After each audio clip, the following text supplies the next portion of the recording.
Well, it's a great privilege for me to be here. I was so flattered when James invited me, and I felt like I immediately needed to say yes to this invitation, even though it comes at a very busy time in the academic cycle, and I had to kind of finagle getting release from everything else that I was doing to get over here. But it was a very special professional opportunity to work with Mariano, and I felt like I couldn't possibly not accept an invitation to speak at a conference in his honor. I will tell you in a sort of self-effacing way, if you will, that the presentation that I want to give tonight is loosely based on a chapter that Mariano didn't want to put in the Oracles of Science. Mariano, as we all know, was very rigorous in his thinking, and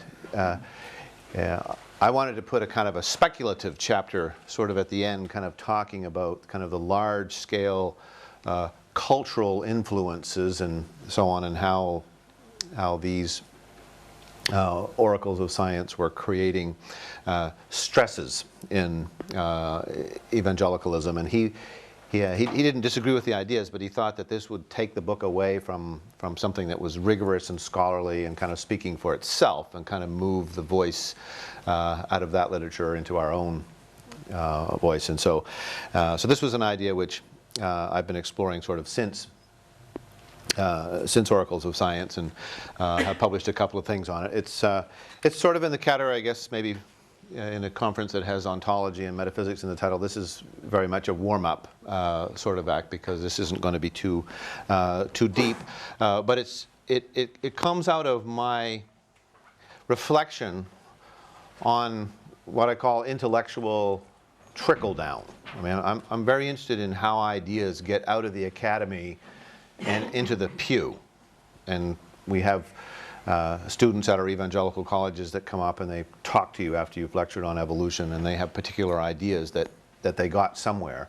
And it's not always clear exactly how those ideas get from the academy, where they originate, through the various channels of communication, and then kind of show up in the mind of some 18-year-old who's taking a freshman philosophy course. So I've thought a lot about how that works. I don't have any good final answers to it, but I want to talk a little bit about how that process works, and how I think, and this is a very American perspective on this question, although my guess is it's a similar phenomena over here, but sort of tempered by the absence of a aggressive religious right political movement, that this doesn't work very well. It's a very, very flawed process by which the ideas trickle down, and as a result we find ourselves in the States mired in an endless debate over what we're going to teach our high school kids about evolution and other topics related to origins. So what I want to look at, I think, maybe would fall under the broad umbrella of sociology. And I want to make the point particularly that the so-called new atheists, that include Richard Dawkins and some others, are not really making what I would call a strong anti-religious argument when you look at it in just the right way. But rather what they are doing is they're trying to replace conventional religion with a scientism. And I think that there's a lot of kind of pro-religious rhetoric in their books, but this rhetoric is always aimed at dismantling and removing the content of traditional religion and replacing it with their view of science, when the familiar term that we give to that is scientism.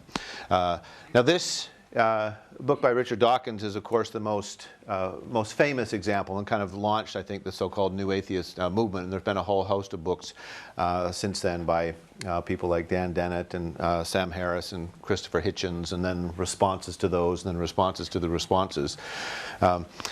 These intellectuals, when they write a book like The God Delusion, exert enormous cultural influence. And this conversation has taken off in the States, and there's a lot of discussion now of atheism in a very broad cultural context. It's certainly not in the academy anymore. And so there's this kind of set of important thinkers, the ones that Mariano and I ended up exploring in Oracles of Science, that function in essence as a kind of public face of science, so that when somebody who is not a scientist and is not a scholar is thinking to themselves, okay, science, like what do scientists do? Who are the scientists? What kind of things do they say and write about?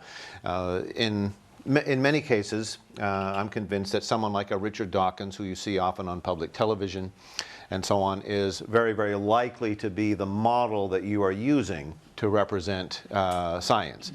Prospect magazine called him the #1 public intellectual in the English-speaking world a couple of years ago. Very, very influential. His public persona in the United States is very much a caricature.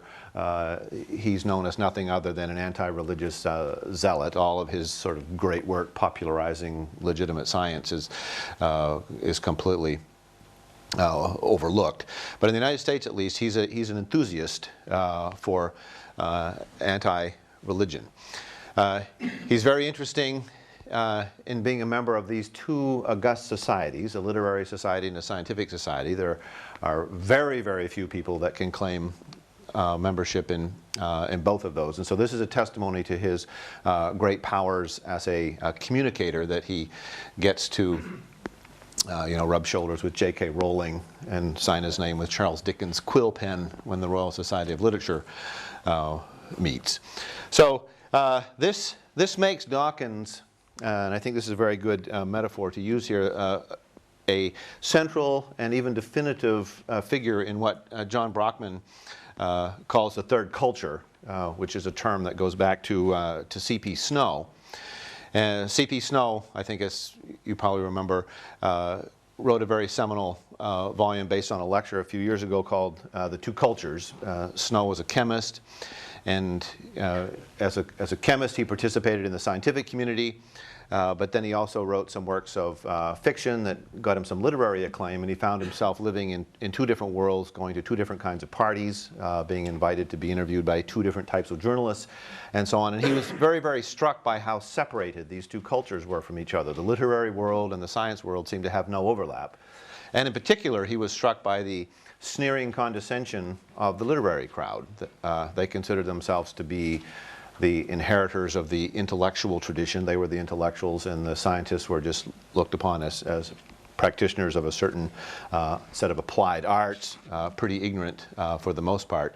And he was kind of horrified as he thought about what this meant for a democracy, that if you have the most effective communicators in your culture don't understand or have any contact with the source of many of the most important ideas that you have to wrestle with, what does that say for the kind of decisions that are likely to be made at the highest levels? And he has this very interesting anecdote about being at a party where some literary person was kind of sneering at the scientific community because they couldn't quote Shakespeare and they didn't value reading great novels and so on. And he silenced the group by asking how many of you can state the second law of thermodynamics. And not only could they not state it, they thought that this was kind of Philistine of him to even ask such a question among a gathering of intellectuals.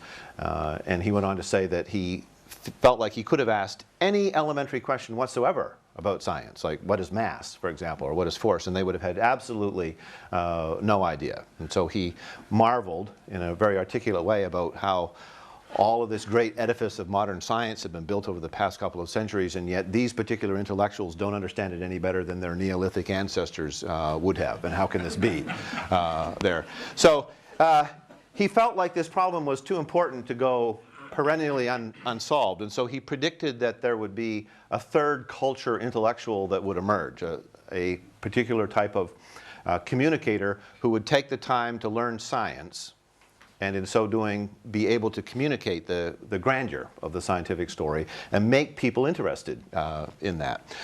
He anticipated that this divide would be bridged when somebody who knew how to communicate well would learn science. I think he felt perhaps that the communication was the harder part and the science was the easier part. But it turned out to be the other way around. And most of the people that are doing this most of these third culture intellectuals are scientists who have a gift for writing. Now, there are certainly some exceptions. I mean, Timothy Ferris and David Sobel and so on come to mind. But for the most part, if you go to a bookstore and you go to the science section, you look at the really good books that explain science to lay people, they're written by scientists, and in many cases written by scientists who are not merely trained in science, but have made important contributions to science as well. So these intellectuals who step forth and say, we will articulate science to popular audiences, they serve as gatekeepers, as bridges from the scientific community to the popular reader. So the question that Mariano and I wanted to explore in Oracles of Science is we wanted to say, well, how does this work exactly? Like, who are these public figures? What exactly is their influence? And what is the face of science that is portrayed in their writings? Somebody who is simply an honest intellectual who might wander into a bookstore and get the manager, if the manager is over 50 and actually reads books, to take them and show them some good books which they might read to learn about science. What would they walk out of the store with and begin to read? So we decided to profile the 6 scientists that we would argue, and of course anytime you make a list like this, you can certainly argue that someone should be on the list and someone that's on the list should not be there, but we think that it is defensible to make the claim that the 6 individuals that we profile in the Oracles of Science have done the most to shape the English-speaking world's concept of science over the past quarter century or so. Now, I certainly wouldn't want to argue that too vigorously, but I think it's at least defensible that these are the 6 key people.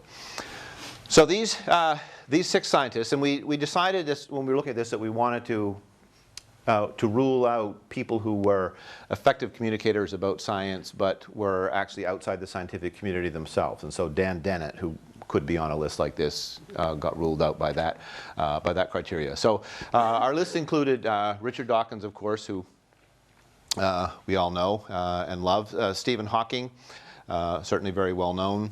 Stephen Jay Gould. I don't know what his stature was here in the UK, but in the United States he is considered to be one of the premier essayists that the country has produced in the past half century. E.O. Wilson, who's turning 80 in about 3 weeks. Steven Weinberg, who holds a Nobel Prize for some work on fundamental physics, and Carl Sagan. Sagan has been dead for a while, but his work lives on, and every so often somebody finds something brand new and unpublished, or they update something old and republish it, and so his influence continues today, and his books are still very much in print. Now these guys are all what we would call public intellectuals, but they started out as scientists. Okay? None of them started out to become so well known that they would become celebrities. They started out as scientists, and then they made their way into the public eye. Now this is an interesting question, like how does this happen? Like what's the process by which you go from being an obscure but bright guy with a PhD at Oxford or Harvard University, and then you somehow end up being able to appear as Carl Sagan often did on the Johnny Carson show. Now, Carl Sagan was invited first as a relative unknown to comment on some scientific development. He was articulate and funny, so he was invited back to articulate once again. And pretty soon he was asked to comment on things that were completely outside of his field, and some breakthrough in biology would occur, and they bring the astronomer Carl Sagan back on to talk about it. This produced great resentment on the part of his colleagues. They were very jealous, and there's evidence that this resentment was the reason why he didn't get tenure at Harvard despite having a lot of publications. But he gradually became the single most important spokesperson for science in the United States. And by the time he had finished with his Cosmos series on public television, Carl Sagan had become the most recognizable person on the planet. He was, someone had done some data where they were taking pictures of him, and you could take a photograph of him to just about any city in the world that had television, and in the local accent they would say, oh, that's Carl Sagan there. So extremely well recognized personality. And of course this shows in many ways the universality of science, you know, compared to, say, baseball. A famous baseball player might be well known in countries that care about baseball, but perhaps not here in England where you watch cricket. So Carl Sagan becomes a public intellectual, so well known that when he writes his first novel, Contact, he gets a $2 million advance, largest advance in history for a first work of fiction. And you can see that the publisher felt that his name was at least as important in selling the book as the title of the book. You know, this is kind of in contrast to the size of our names down here compared to the title there. So Sagan has enormous influence, and so this book sells very well. It becomes a major motion picture with Jodie Foster. Many of Carl Sagan's thoughtful philosophical ideas show up in dialogue in the screenplay and so on. There's conversations in there about the nature of belief in God and so on that are quite interesting and quite sophisticated for movies made in Hollywood. He is a genuine celebrity scientist. So I think in a similar, analogous, but less significant way, all of the oracles of science sort of move into the public eye in a way that's sort of like what Carl Sagan did.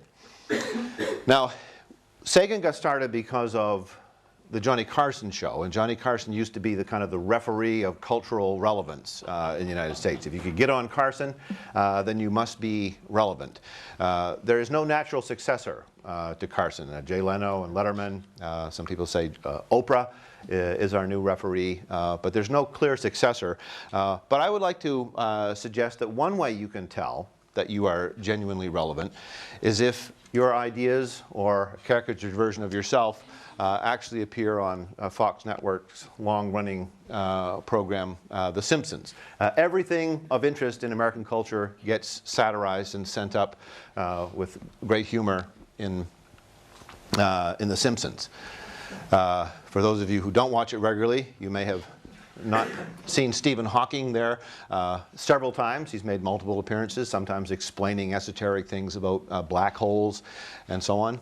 He has a spring-loaded boxing glove in his wheelchair that he can use to punch Homer when he wants to, and then a little propeller that carries him away when he's tired of talking with The Simpsons. Stephen Jay Gould appeared in an episode of The Simpsons that was actually exploring an idea, again in Simpson-esque way, of the non-overlapping magisteria. And I mean, it's interesting when you think that the script writers for this comedy series are reading Rocks of Ages and saying, you know, how can we take these ideas and kind of make them entertaining and send them up in our comedy show. And at the very end of the episode called Lisa the Skeptic, a variety of things have happened, and science and religion have come into conflict with each other, and the judge issues a restraining order at the very end of the program.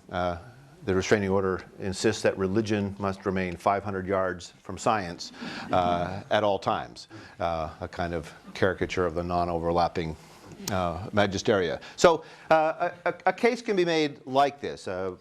There are Pulitzer Prizes that the oracles of science have won. They're on government bodies. They write in the New York Times, op-eds and so on. They just appear here and there, and their ideas have a way of trickling down and shaping public discourse and public perceptions of what science is all about.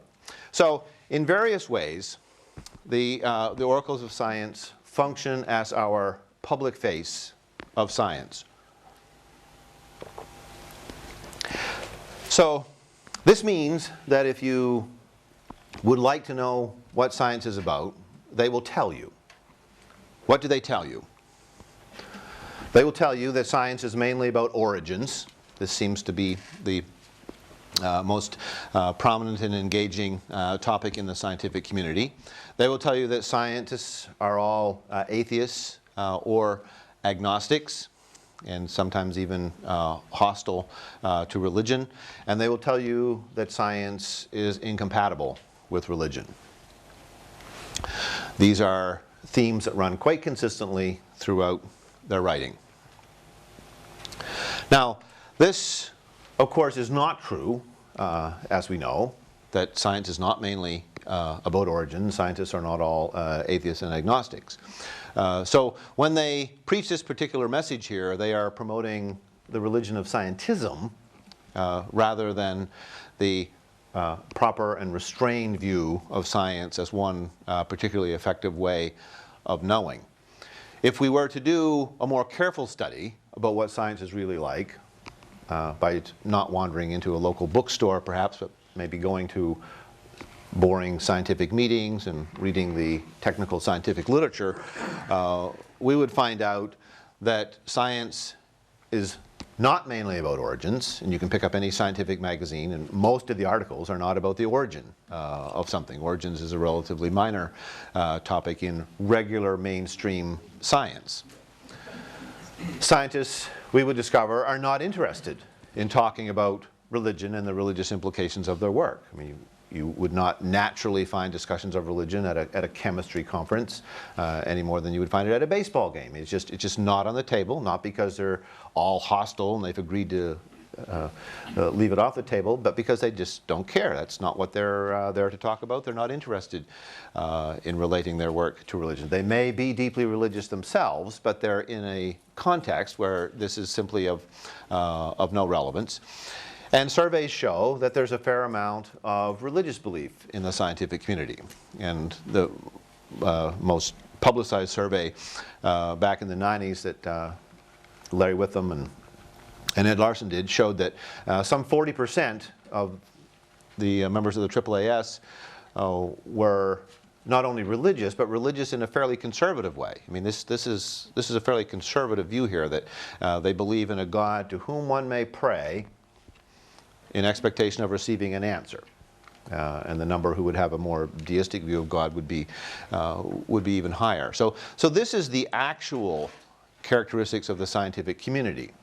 Now, in contrast, so if we look at the oracles of science and we say, well, what are their views on religion? E.O. Wilson is the only one who has a smattering of religious belief kind of left over from his childhood days as a good Southern Baptist boy in Alabama.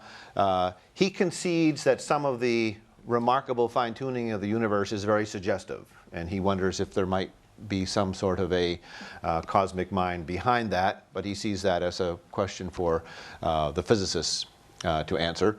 He does not believe in a personal God or a God who intervenes, and in fact he believes that religious practice is a waste of time and we need to redirect the resources that we squander in our conventional religion to the worshiping of the evolutionary epic. In a very interesting interview with Robert Wright in his book Three Scientists and Their Gods, he uses this phrase, worship the evolutionary epic. Stephen Jay Gould tried to be a friend to religion. He thought that his non-overlapping magisteria might be a way for science and religion to get along, but he redefined religion in such a way that nobody could recognize it. So that peacemaking effort ended up being more impractical and naive and somewhat insulting. In his view, and he's happy to call himself an agnostic, religion is entirely about values. As long as religion never makes any factual statements of the sort like maybe God exists, that he's fine with religion as long as it's constrained to speak only of values. Hawking, of course, is incredibly cryptic. Nobody knows exactly what he thinks, and he's sold a lot of books by making interesting and difficult comments about religion. In Brief History of Time, he talks about God being a boundary condition, suggests that maybe when the physicists set up their equations that there's a little piece or two that's missing, and maybe we could call God the boundary conditions to make the equation work here. Hard to imagine how this God could play any meaningful role in religion. The doxology would certainly seem strange to praise the boundary condition from whom all blessings flow. When we get to Sagan, we find aggressive criticism of religion. It was mitigated a little bit toward the end of his life as he tried to enlist the help of religious people in environmental causes, but most of his writing is very dismissive, seeing religion as nothing but unfounded superstition. When we get to Weinberg, we now see the what we're calling the new atheism in the States, that religion is not only untrue and unrecommended, but it's evil. It's a sinister force, so it's not benign. He said in a review of one of John Polkinghorne's book that if you see a good person doing something evil, you can be sure that it's because of their religion. It's the only thing, he said, that can make good people do bad things. And then, of course, Dawkins has assumed a central role in this new organization called the Brights. The atheists have decided that they're getting bad press, and the word atheism kind of has negative connotations, so they want to rehabilitate their public image by calling themselves Brights. And they're engaged in a campaign now, sort of like the gay community did some years ago when they didn't want to be called homosexual anymore, so they managed to change the vocabulary that we use, and now they're gay. So atheists now want to be called Brights, which I suppose by inference makes people who believe in God, which would include many of us, dims there. But you can go to the brights.net web page and see the program here. And religion, as he argued in a television special here a couple of years ago, is the root of not just some evils, but all of them. Now, at first pass, the oracles of science present an anti-religious face. But I want to suggest that it's not really anti-religious, it's just differently religious. So we have this sort of politically correct language that we use in the States where nobody can ever have a real disability. You can only be challenged in certain ways. So let's just suggest that, that it's not that they fail to understand religion. They're just religiously challenged. So to do this, we have to kind of step back and say, well, let's look at religion in broader brushstrokes, not a particular religion, but just religion in general, so that we can see the connection between what traditional religions say and what they are saying. So to do this, if you want to talk about religion like without content, you go to Harvard Divinity School. They have religion there in its most generic form. So this is Kaufman, Gordon Kaufman, who has written a book in face of mystery called A Constructive Theology, in which he kind of wants to start sort of with nothing and then and build a new religion. And so in this book, and I have to kind of just summarize it in a caricature sort of way here, but he lists some of the characteristics of religions in terms of why everybody wants to be religious. So there's a certain universality to religious experience. The number of people truly comfortable with nothing resembling religion in their life is actually quite small. So he says, well, what is this? What is this need that religion fills? And this is what E.O. Wilson is alluding to when he said we need to worship the evolutionary epic. He said, you know, here's Southern Baptist religion. It's all wrong, but we have to be religious, so let's just kind of trade the Southern Baptist ideas for these ones that we get from biology. So Kaufman says, what is this that religion does for us? So he suggests that religion is important to people because it provides a story for how we get here, gives us some kind of a creation account. In fact, this is exactly what the BBC guy working on that special talked to me about today. It's a story about these creation narratives and why do we need to have them. Religion assigns us, any religious person, a place in the story. So we're not just afterthoughts, we become a part of the story. We become at home in this grand scheme of things. And religion tells us what we should do, gives us some kind of ethical directives. And so this is why everybody wants to be religious, because we need these things. We have a certain kind of lostness without them. And so Kaufman says theology should kind of begin with this recognition and then kind of look at what are wholesome and effective ways to plug content into these stories. So in the Judeo-Christian tradition, We have straightforward answers to these. No doubt they were occurring to you as I put them up there. But where did everything come from? In the beginning, God created the heavens and the earth is the story that has sustained the Christian tradition. Well, E.O. Wilson says that we should replace this with the evolutionary epic. The evolutionary epic is probably the best myth we will ever have. Then he goes on to make this interesting claim here, the mythopoeic requirements of the mind. So he's acknowledging, as somebody who's thought a lot about human psychology and the way it shapes our pursuits, that we have these mythopoeic requirements, and these have to be met, but we should meet them with scientific materialism. We should learn how to worship in a materialist way, and then reinvest these energies that are currently being squandered in conventional religion. If we ask the question, who are we and where did we come from? Again, we have the story that we are created in the image of God, a very ambiguous but rich source of theological speculation over the centuries. But Sagan suggests that we are the local embodiment of a cosmos grown to self-awareness. Very eloquent, his language that he uses here. Our loyalties, he said, are to the species and to the planet.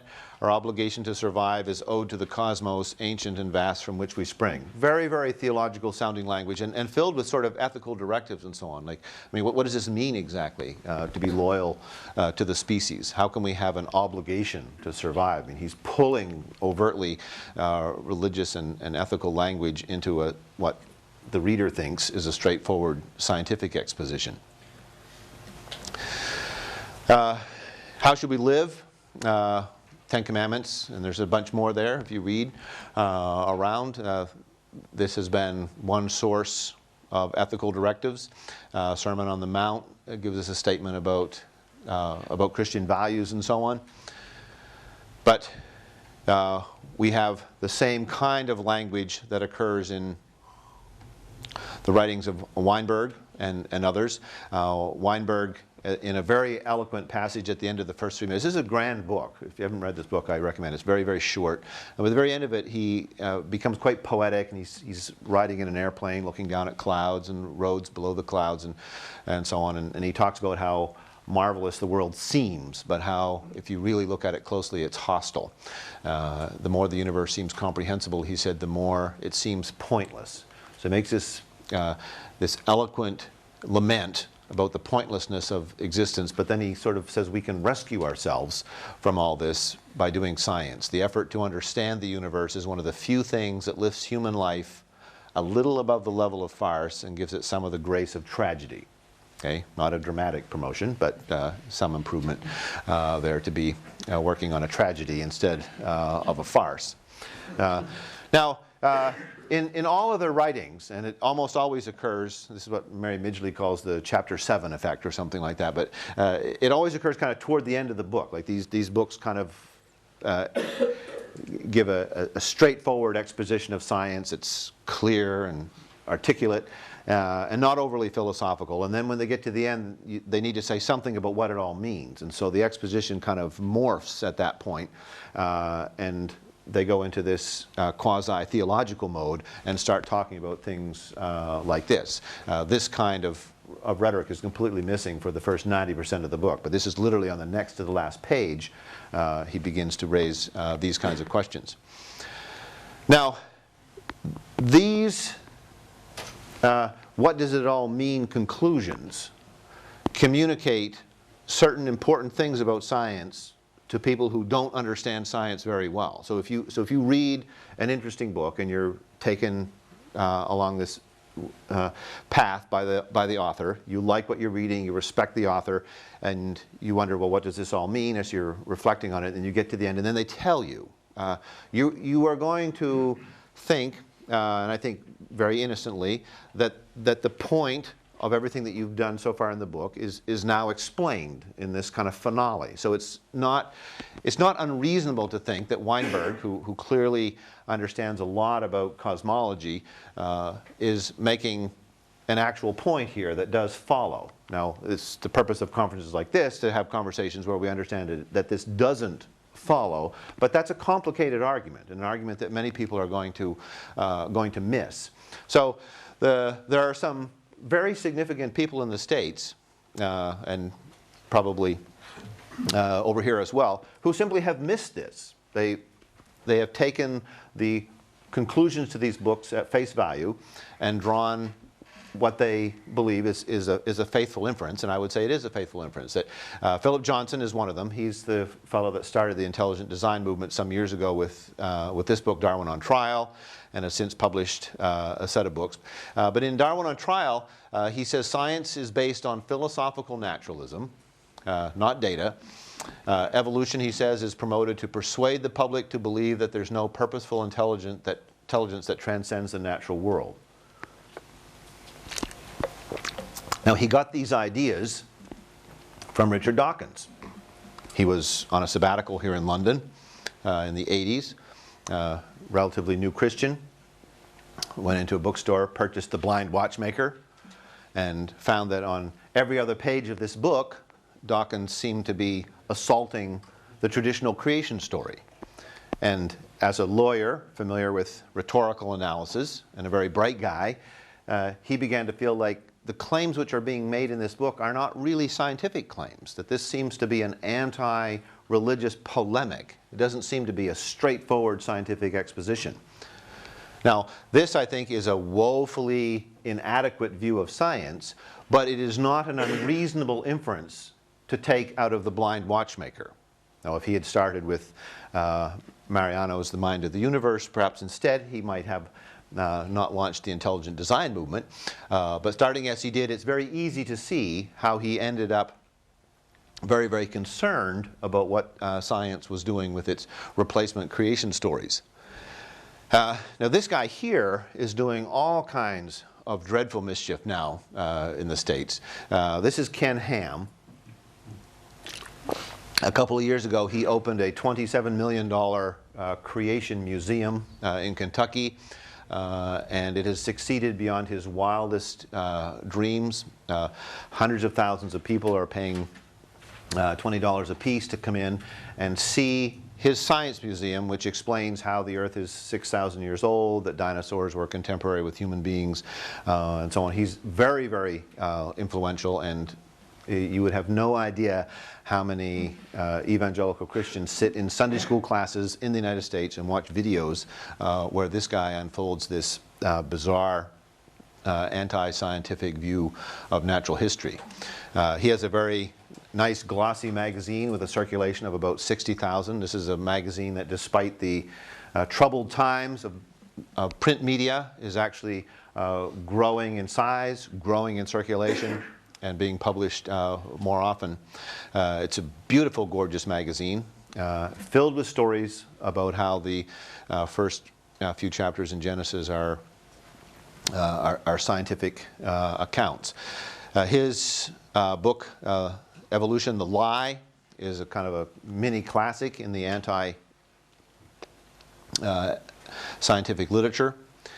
And he even has a whole ministry to children. So if you want to learn little cute songs to teach your children to make them disbelieve in evolution and the Big Bang, you can get a CD for them to sing. This is the little poems in here and so on, showing dinosaurs getting off of Noah's Ark and so on. So there's a whole kind of program here that kind of starts with things for children, with curriculum that you can use in your home school and Christian school, going all the way up to what looks like a sort of pseudo-science magazine. If you lay this magazine kind of alongside Discover magazine, they look a little bit like each other, but then when you start reading, you realize just how little overlap they actually have. He takes the evolutionary story and casts it in apocalyptic terms. On the back cover of The Lie, he writes, the Bible prophetically warns that in the last days false teachers will introduce destructive lies among the people. This comes from the New Testament out of Peter. Their purpose, these false teachers, their purpose is to bring God's truth into disrepute and to exploit believers by telling them made-up and imagined stories. This lie is now among us. That lie is evolution. So he makes a claim that Peter is actually referring to evolutionists like Richard Dawkins when it mentions false teachers that will introduce destructive lies among the people. Now, if If Ken Ham and Philip Johnson were two lone crusaders, Don Quixotes trying to overturn mainstream science, then perhaps we could ignore them, but we can't. There's a gigantic literature. This movement is just huge. This is the book that almost made it into the Dover public schools, and I guess our journalist at the airport was going to talk about this a little bit. So is it no chance he will make it? No, so I hope he shows up, because I really hope we get to hear what he had to say. But there's huge numbers of books, and you can go into any library in any evangelical church, and all these books are there. You can go into any Christian bookstore, and typically any Christian bookstore, any Protestant Christian bookstore, I should say. The Catholic ones are a little bit better, but any Protestant Christian bookstore will have loads and loads of books which are strongly anti-science.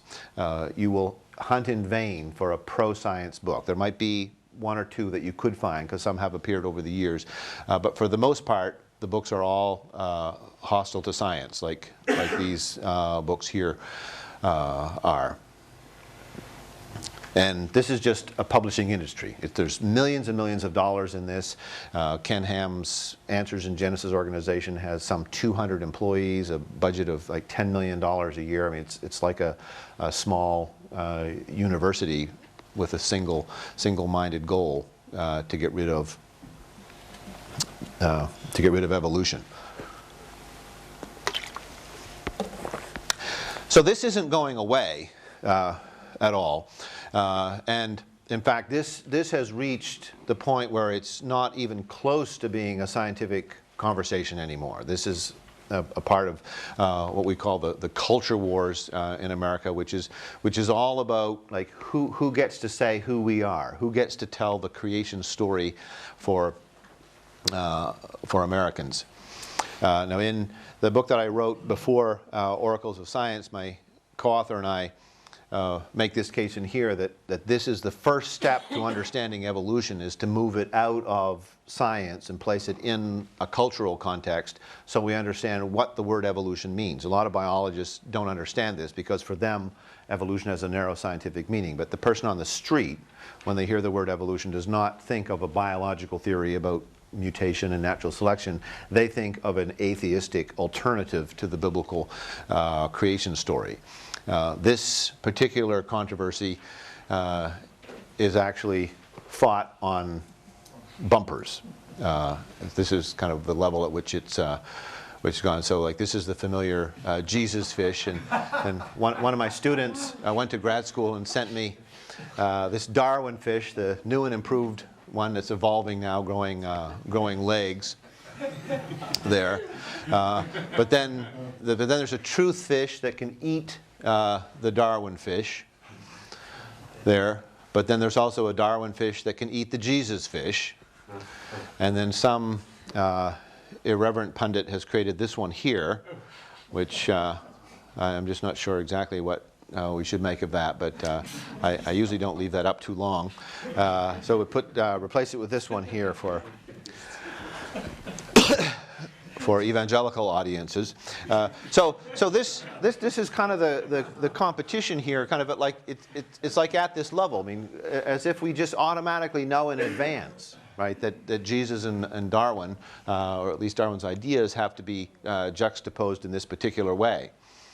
Now, this is a very, very popular cartoon that Ken Ham has produced. He made a first version of this ages ago, and it was so popular that it's now a poster in color that lots of high school students have in their bedroom.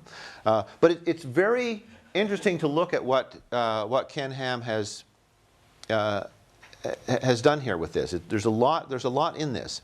So this is the argument, the anti-evolutionary argument that he outlines in his book, and it's basically the same argument that appears in all of the creationist literature. There's a kind of a standard package of arguments. It's a kind of a combination of social arguments, scientific arguments, and biblical and theological arguments all woven together. So Ham says that this is all about foundations. Now, Christianity, Ken Ham says, should be founded on the doctrine of creation. He starts there, not with Jesus and the incarnation, but it starts with creation. His organization is called Answers in Genesis. So we start here with creation, or we start here with evolution. We have the absolute truth of God's Word, or the relativism of our own epistemology here. Now, here's how the war is fought. If you are shrewd, like the evolutionists are, you try to dismantle the foundation. And so you shoot everyone systematically at the truth of God's Word. You try to dismantle the Bible, and knowing that everything that's built on that will come crashing down. But the Christians don't get this. So he's trying to rally Christians around his cause. The Christians are sleeping, some of them. Some of them are shooting at each other there. So, people like Ken Miller and I that criticize Ken Ham, this is us here. Some of them are shooting at their own foundations there.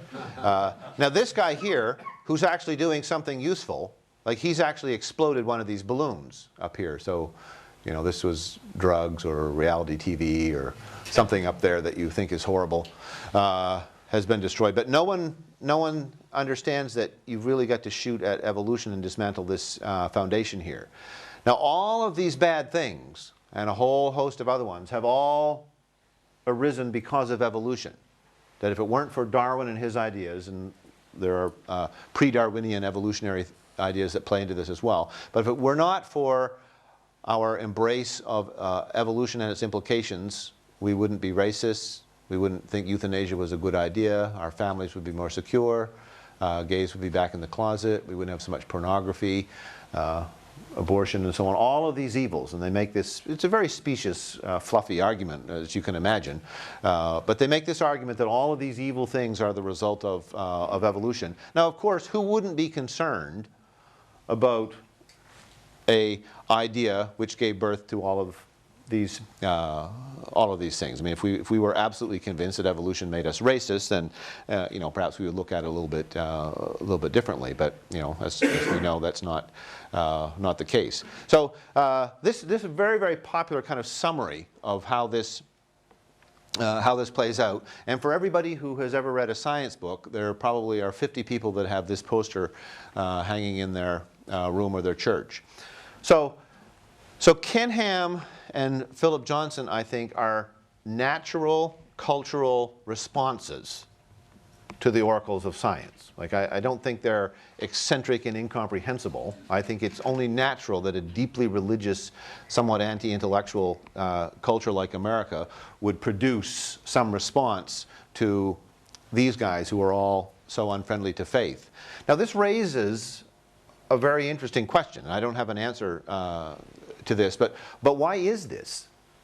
Like, I mean, if it is indeed the case that these 6 individuals are consistently unfriendly to faith, why is that the case? I mean, the scientific community as a whole isn't. If you picked scientists at random, just took the director of the AAAS and picked 6 people at random, it's very likely that 3 of them would believe in God, and it would be most likely that there wouldn't be a one of them that would want to go on an anti-religious tirade. So why is it that the most popular ones do?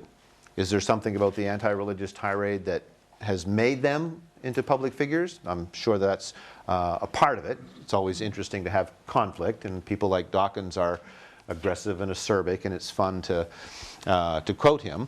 But he had these beliefs as a young person. And he in the selfish gene and so on. It began very early on, before he was a major public intellectual. So they didn't sort of embrace these beliefs just because they were on their way to becoming a public intellectual. So it's a very interesting kind of sociological question, this selection process that's going on here. I mean, if we were to try to put more faith-friendly faces up there, I mean, these would be candidates here. I mean, this is Ken Miller. He's certainly friendly to faith, but he's certainly not of the same sort of stature as Dawkins. I'm not sure he could appear on The Simpsons and people would know who he was. Francis Collins is probably emerging, I think, as a public intellectual of sufficient notoriety that probably you could imagine him on a television show and people would know that, oh, this was the genome guy. You know, John Barrow again, a thinker that very deep, written a lot of important books. Owen Gingrich, John Polkinghorne, Paul Davies. I mean, these are certainly all people that, to differing degrees, Davies being sort of a deist, Collins and Ken Miller being pretty conventional. They could be faith-friendly alternatives to science, but they just don't have the public face to be sufficiently influential. So that's just a question that I sort of lay out there. At some point, it would be nice to think that you could have a faith-friendly scientific voice that would appear on The Simpsons. In hopes that that might happen, I have myself Simpsonized there. So maybe, maybe someday I'll get to be on the Simpsons, and they'll devote an episode to the oracles of science, which would make Oxford happy, so they could sell more books, probably. To conclude this, I'm not sure where this conversation is going in the United States. I mean, it's very difficult to see how any real progress is being made here, that there's kind of a glorious and grand scientific community that's doing wonderful things and is certainly respected at some level, but the number of evangelicals who are fearful of science is gigantic, and the number of publicly relevant evangelicals, people like Rick Warren and Chuck Colson and so on. I mean, these influential leaders are, for the most part, hostile to science. Now, they wouldn't say that they were, but in the embrace of an anti-scientific position, they're really very hostile to mainstream science. So it's hard to kind of see how we're going to get out of this mess that we're in. Just very, very difficult to imagine that. Now, just a couple of weeks ago, Francis Collins and myself and a couple other people have launched a new project called Biologos that you may have seen some news about. This is going to try to be a faith-friendly alternative, but it's we have no idea whether we'll just kind of upset everyone that's a little bit to the left of us because we're too conservative, and everyone to the right of us because we're too liberal. And we're a tiny project compared to Ken Ham and his $10 million shop there at Answers in Genesis, and the Discovery Institute with their deep pockets, and the Intelligent Design Movement, and so on. So who knows if that will be successful or not. But we desperately need something like this to emerge so that somehow our scientific picture and our religious pictures can kind of come together. So if I can take a 1-minute indulgence, I just want to tell you something about Mariano that I don't think anybody in this room knows. In the little booklet, biographical booklet in your packets there's a picture of Mariano and I, and Raphael is in there, and Don Yerxa, my co-author from Species of Origins, which is this book here. Mariano came to Boston and said, I've got an editor at Oxford University Press interested in this book. Do you want to co-author it with me? And of course, any academic who knows that the door is halfway open at Oxford University Press is going to say, yes, I do. So I said, sure, I would love to do this. And so we began this collaboration, exchanged a lot of emails, had to get a book proposal ready, and so on. But this was very much Mariano's project. I mean, he was the one that had the editor at Oxford. He had sat down with her and proposed this idea.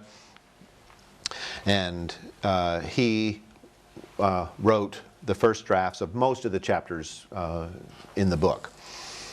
And he was the contact with Oxford all the way through.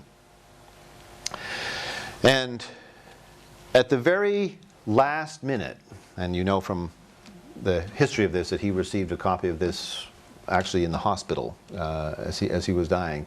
But at the very last minute, when he sent in the final version of the manuscript without having said a word to me, all of a sudden I was the first author on this project. And if I had had a different kind of relationship with Mariano, I would have said, why did you do that? But I knew he was ill, and I thought, well, he probably knows that he doesn't have a lot of time left, and being first author on on a book won't be as big a deal to him as it would be to me then. So he swapped our names around, and I thought that was just kind of a marvelous statement about what kind of a wonderful human being Artigas was, and how privileged we were to know him, and what a wonderful opportunity it was to collaborate with him on a book. Okay, thank you.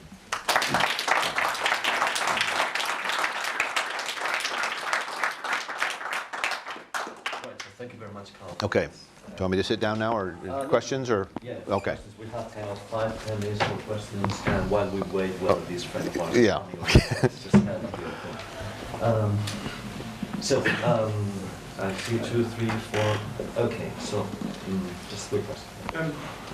It's interesting you sort of trying to understand this in religious terms. There's a certain sort of almost secularized religion being manifest by these oracles of science, and I wonder whether or not this could be profitably linked into a discourse, a wider discourse about modernity as a sort of a manifest which is understood in terms of political theology, which is gaining greater and greater sort of currency amongst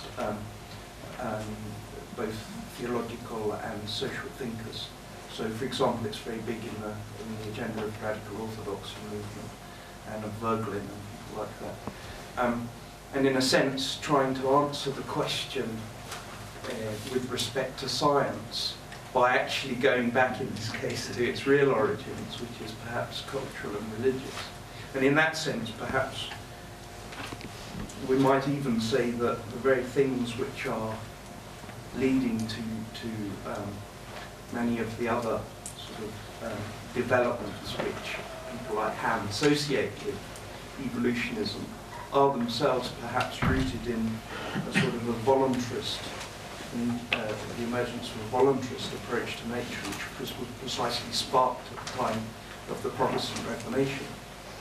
So in that sense, perhaps it should be situated much more clearly within the discourse of modernity, and that the fundamental idea is not evolution. Evolution is an outgrowth of materialist evolution.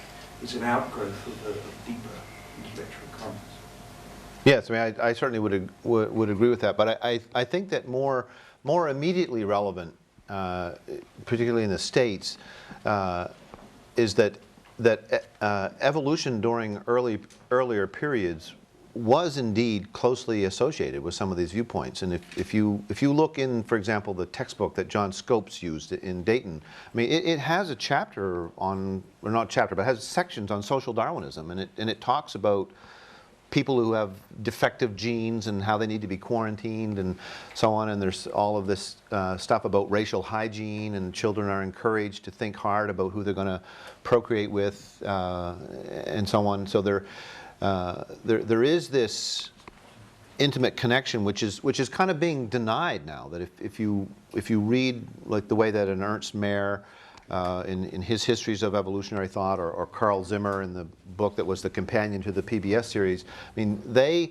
gloss over social Darwinism in the history of Darwin's ideas as if it's like a minuscule and irrelevant aberration that just occurred temporarily and then vanished. But that's not true at all. I mean, there was a very tight connection to euthanasia and to eugenics and so on. And that's why social theorists like Zygmunt Bauman talks about the intimacy of the Holocaust. Yes. It's quite interesting because it links them together, but of course at the same time it says that they're part of a wider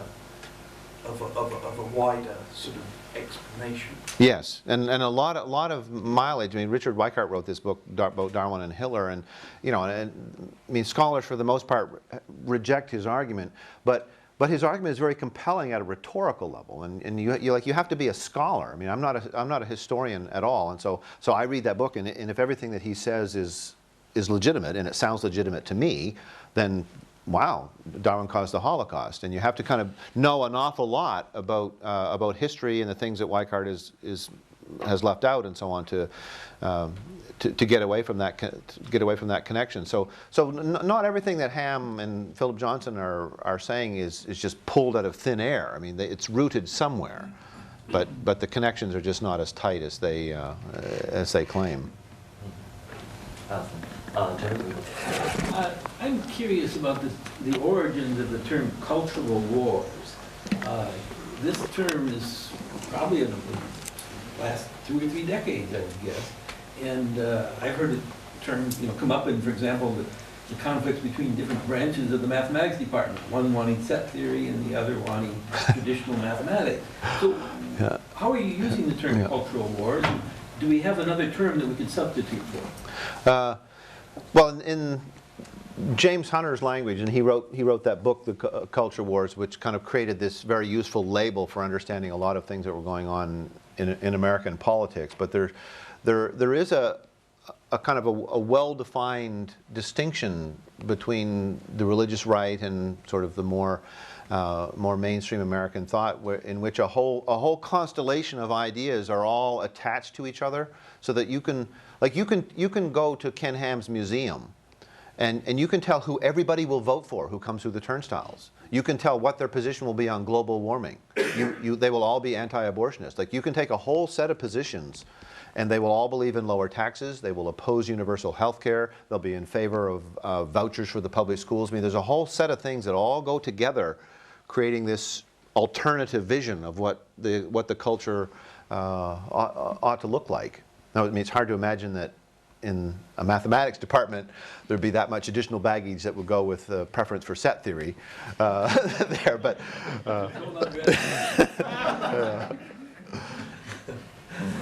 Martin? Yeah.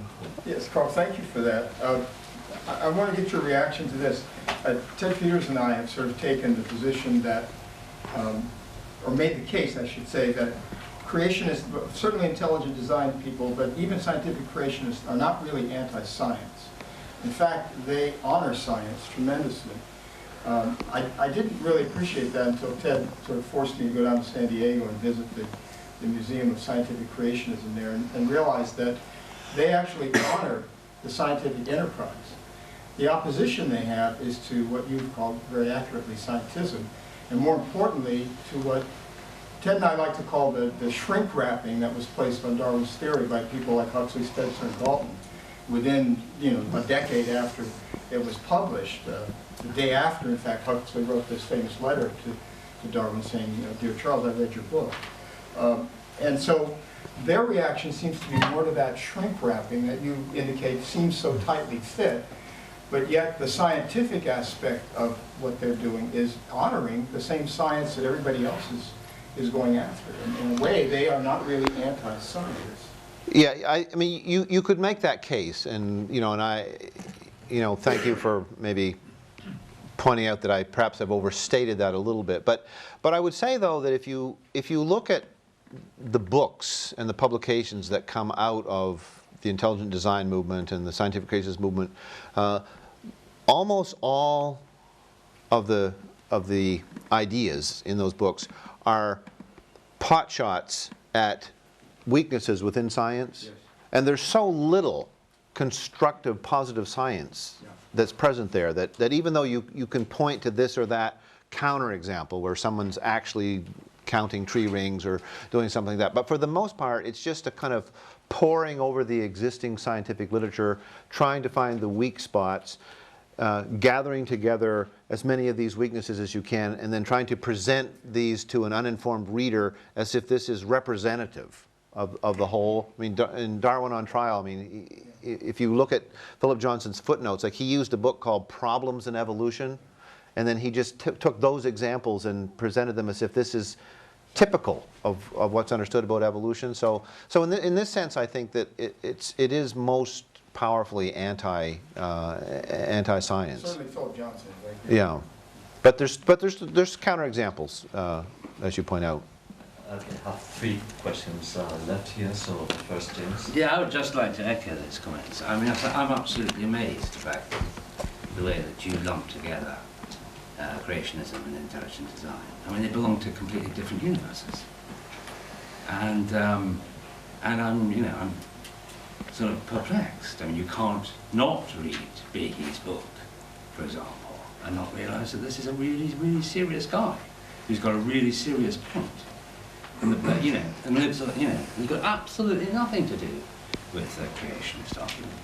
And it's rigorous, much more rigorous than what passes for science and a lot of what Dawkins writes, for example. I mean, one doesn't, of course, have to subscribe to the notion of intelligent design. What does intelligent design mean? But I mean, I was sort of, I'm rather amazed coming from the States, because of course they, if you inverted commas, are oracles of science.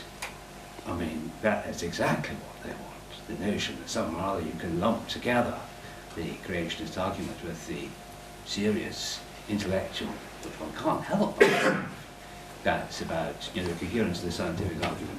It's exactly, that's complete grist to their mill. I'm just astonished. I mean, I'm sorry. That's a bit of a... Well, I mean, there's a lot of, I mean, you can make a case kind of either way. The rhetoric, and I guess my quick response would be this, that the intelligent design movement grew out of the recognition that creationism had lost in the courts, and anything that smacked of religious rhetoric was just not going to pass muster any longer. And so the intelligent design movement explicitly repudiates any kind of religious rhetoric that goes with the arguments that they want to make. So they try to avoid references to the Bible and so on there. So I think that they've created a secular sounding presentation. But many of the ideas, including Behe's irreducible complexity and the bacterial flagella and so on, those arguments were circulating in creationist literature before the intelligent design movement. And the whole Dover story exploded in the face of the intelligent design people when they showed that Pandas and People originally had been a creationist text, and that the word scientific creationism had been removed, and the phrase intelligent design had been inserted in its place. Yeah, but they're not the same people. And you could... Yeah, I mean, it's ridiculous to stress it. Yeah. But Michael Behe was one of the editors of the Pandas and People book. Yeah. You know, so there's, I mean, there's certainly tremendous overlap, but I think the distinction that the intelligent design people have tried to make is mainly a rhetorical one, where they package it without all of this religious discussion. They've been very careful to try to have more credible people, and so there's a politically sophisticated force kind of behind it, guiding it, that's trying to keep the flaky voices marginalized, keep religion out of the picture and so on. But when all is said and done, I think the creationist literature and the intelligent design literature is fundamentally identical in that it consists mainly of finding the problems in evolutionary theory and presenting them as if they are both insoluble and representative of the theory as a whole. I don't agree. Okay, we can continue that later. Or dinner, Steve. Yeah, I wanted to ask you about the final question that you posed about why aren't there faith-friendly scientists who operate as oracles, right? And you were giving the example of now this Biologos thing that's going to try to mount some sort of version of this, and you had pictures of people and so forth. I take it, I mean, I understand that this is a theistic evolution thing. You didn't use this phrase. I'm just wondering, maybe it's no longer politically correct, but that is, we were talking about theistic evolution, aren't we? Yeah. Okay. I think one of the problems that people have with theistic evolution, and I think this comes out in terms of Ken Miller, for example. Ken Miller is great in giving the slapstick story of ID, which you just gave, right, where it's just replacing a few words in Pandas and People and you turn creationism into ID, and he's good at that. But then when it comes up to the positive story, and this is where I think you guys are going to have a real problem, is you're basically saying everything's fine. You can have conventional religion and conventional science, and what's the problem? It's as if there's no metaphysical conflict. It's as if, we just have two hemispheres. We have the science hemisphere and the religion hemisphere, and if we just sort of live with that, right, no problem. Now, it seems to me that what creationists and intelligent design people and Richard Dawkins and all the guys in your book have in common is they realize that's just too shallow. That's, as it were, philosophy by committee. You want to basically keep the peace at all costs, and you don't want to recognize there's some genuine conflicts there. And that's what all these other guys have in common, and I think the general public realizes there are conflicts. They might not be able to articulate it properly, the theories may not be all that great, but there's some real metaphysical conflicts between conventional religion as it is and conventional science as it is, and it's got to be reconciled in some way. And Darwin's theory of evolution is very much a point where this happens in terms of the underlying commitments. And I think that you guys basically just want to ignore this. I mean, that's why I think Yeah. there's no traction, why you guys don't have any traction except as critics of creationism. Well, I think theistic evolution, I think, suffers from two flaws. One's rhetorical and one's very significant, and I think you're alluding to it. The rhetorical one is what Howard Van Til calls stench by proximity, that the word evolution smells so bad that just because you pull the word theistic in front of it, that doesn't make it smell good enough for Christians to want it, so that the mere term is anathema. The more significant critique is that nobody has articulated kind of a satisfactory kind of mechanism for exactly how theistic evolution would work.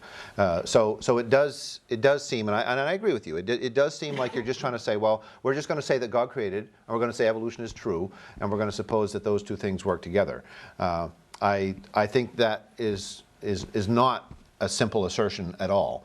But I don't think that the difficulties that go with that position are any more complicated than, say, Behe's irreducible complexity or something like that, because you still have the problem of divine action in all of this.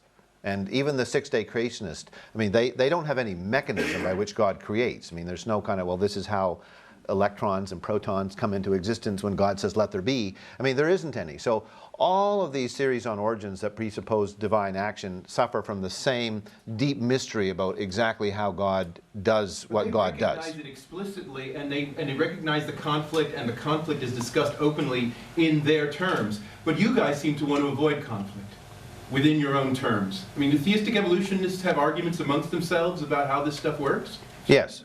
Yeah. Yes, but the theistic evolution position is a minority position that's explicitly trying to be peacemaking. I mean, it's trying to reach across that divide from science into conservative evangelical Christianity and pull people across and say, look, science isn't as hostile to your faith as you think. But there's a real philosophical issue here. It's not just it's not just public relations. It seems like you guys are just in a public relations campaign. Well, I mean, I think I think there's some truth to that. No, I think there's a real philosophical issue here. I mean, sorry, okay. Yes. No, actually, you're right. And I think that part of the thing is that tomorrow it's more philosophical. Sure, sorry. And today was more for the kind of public type competition, so we have more because tomorrow, so Bill, Yeah, I wanted to follow up on what Russell said and what Marty said a few moments ago, and to some degree tangentially what Steve just said. It seems to me that what you call the cultural wars, not so much about science and religion, but about the use of those words, science and religion, in discourse. It's the vocabulary in which a kind of surface level discussion occurs, sort of the tip of an intellectual iceberg, which has deep and significant philosophical and theological issues which need to be addressed. And those deep philosophical and theological issues have surface manifestations, which are just that, surface manifestations. Questions about transcendence, questions about the nature of the Enlightenment project, questions which Russell talked about modernity. So I think to see a kind of underlying, which I use as iceberg, of really significant and not easily dismissed philosophical and theological questions, which Russell called the problem of modernity, and of which the science and religion discourse that you're describing, certainly important politically and sociologically, is but a kind of surface manifestation. No, yeah, I mean, I would agree totally, but I would add that one of the problems for American evangelicalism is this conversation is not taking place within evangelicalism. It's taking place at the border and outside, and as long as evangelicals believe that evolution is absolutely incompatible with their faith and the source of all the evils in the world, as long as they believe that, theologians, pastors, church leaders will never engage with it, and so we won't even have that conversation. So there's a public relations, I mean, that's maybe a little pejorative, but there's a public relations job to be done, you know, to try to get the conversation awakened within evangelicalism, so that evangelicals that take Scripture seriously and take their own tradition seriously will start saying, okay, now we want to think about about the nature of divine action, and now we want to think about the problem of evil and Christology and all the things that you would want to think about, but we want to engage evolution as if it's true, not the devil's lie, in this conversation, and see where we will go with that. But that conversation just is comatose right now. It's just not happening.